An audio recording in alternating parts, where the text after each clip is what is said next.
The beta version of X Money has officially begun rolling out, and the early details coming from testers are starting to generate serious discussion across the crypto and fintech communities.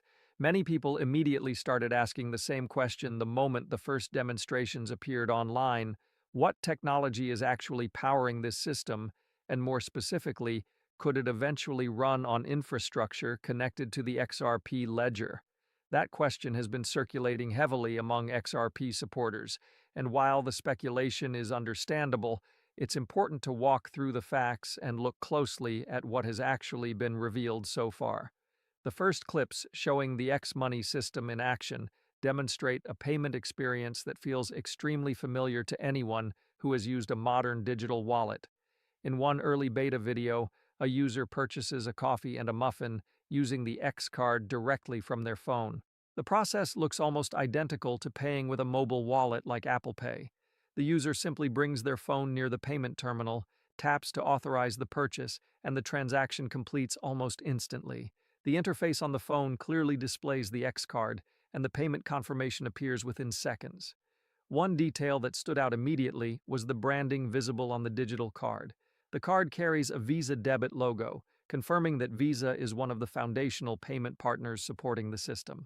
That alone explains why the transaction behaves so much like a traditional card payment, because Visa's network is still handling the merchant-side settlement. But the real surprise comes when you begin examining the transaction limits built into the beta accounts.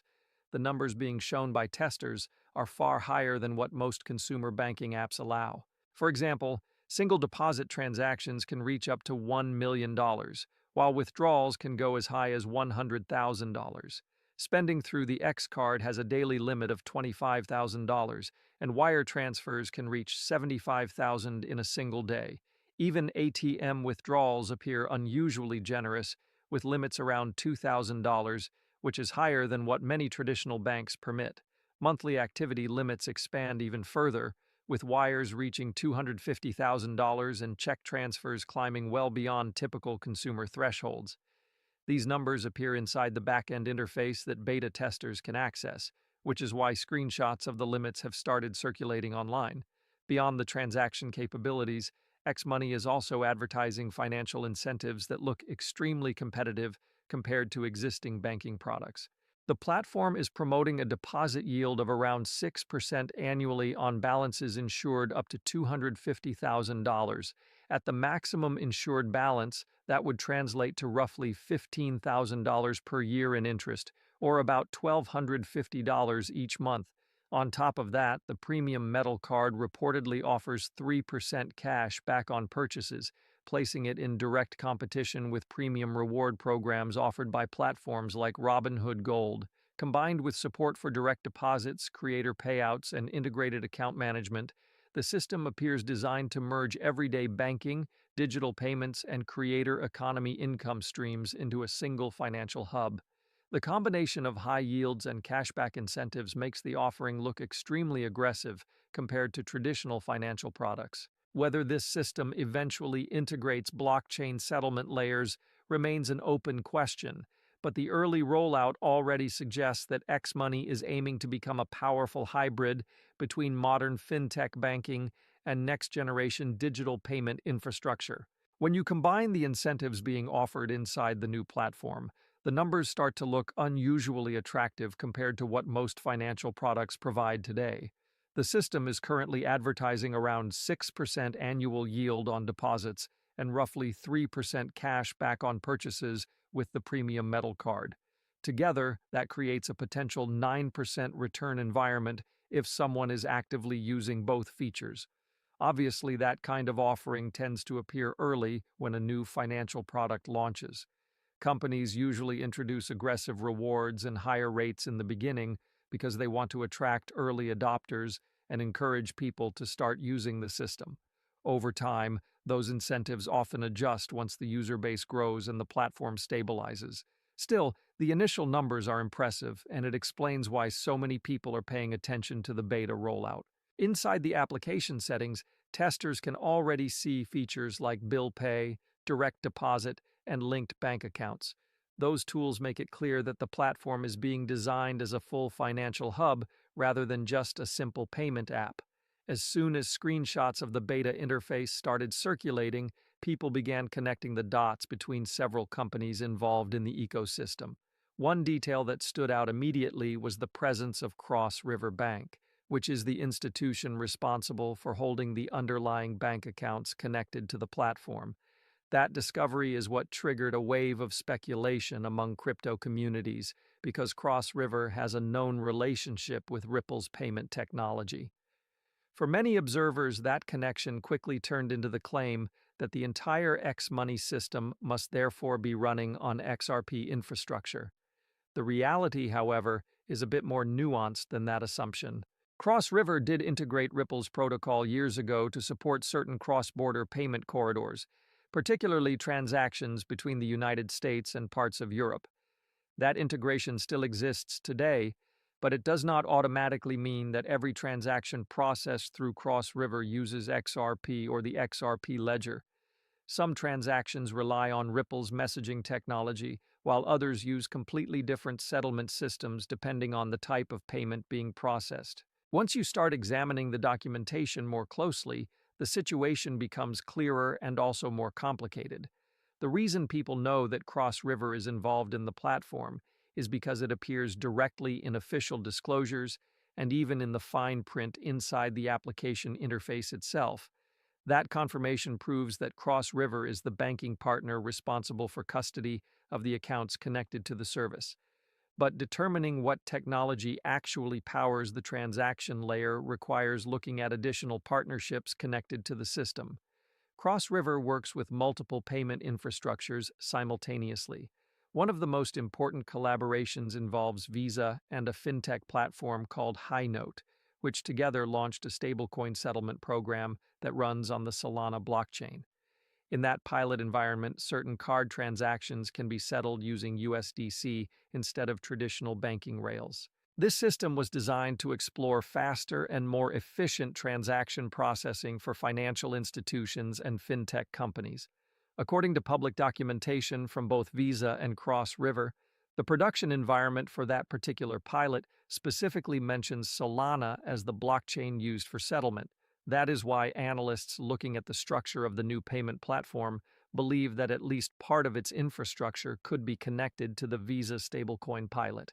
Cross River therefore operates in multiple worlds at the same time.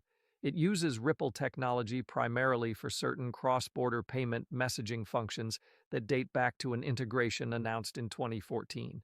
At the same time, it participates in a separate initiative involving Visa, Highnote, and the Solana network to enable USDC-based settlement.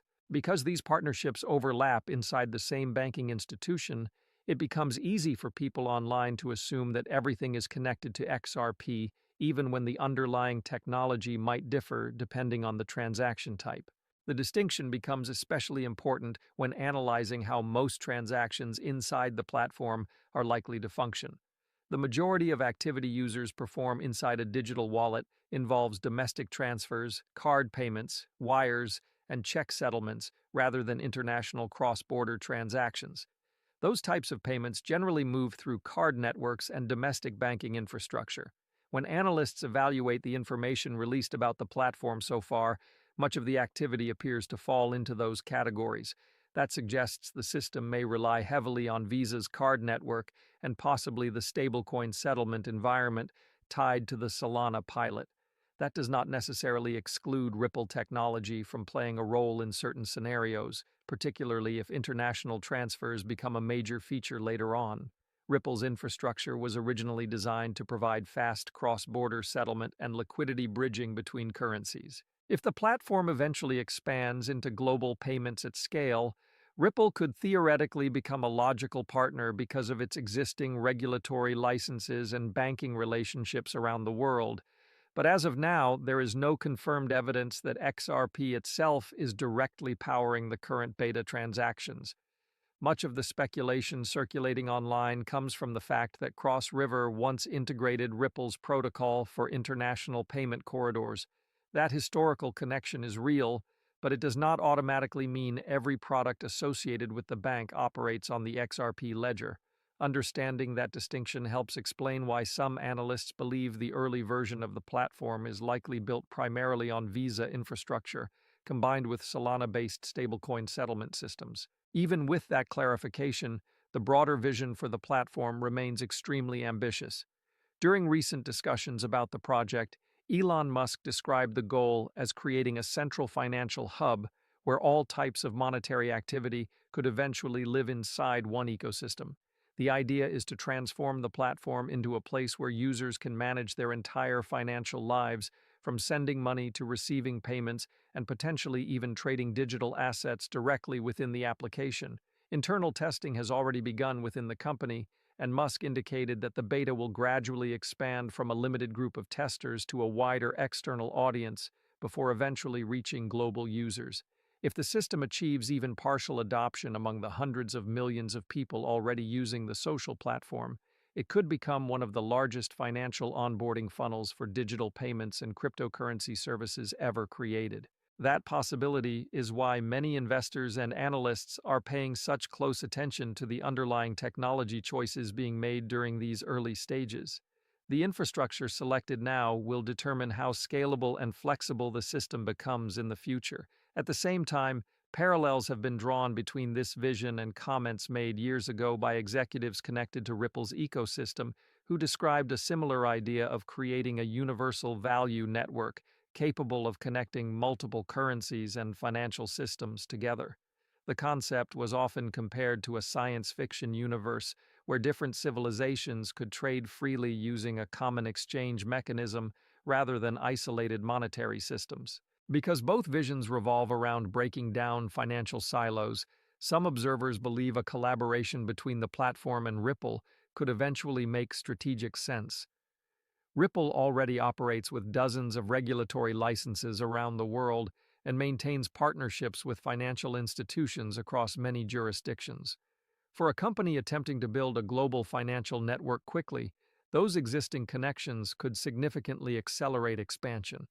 Instead of spending years acquiring licenses and establishing relationships in every region, partnering with an infrastructure provider that already has those approvals could simplify the process dramatically. However, at this moment, there is still no official confirmation that such a partnership exists. Analysts reviewing all available documentation conclude that the current structure likely revolves around Visa's payment network, combined with Solana-based stablecoin settlement pilots operated through Cross River Bank. That may not be the answer some XRP supporters hoped for, but it reflects the information currently available. The future remains open, and new partnerships could emerge as the platform evolves. If international payments become a major focus, Ripple could still play a role at some point because its technology was designed specifically for that purpose. For now, the most responsible conclusion is simply that the beta system does not provide clear evidence of XRP being used directly. As more information emerges and the platform continues expanding, the full architecture will become clearer. Until then, the most important thing is separating speculation from confirmed facts while keeping an open mind about how the ecosystem could evolve in the coming years.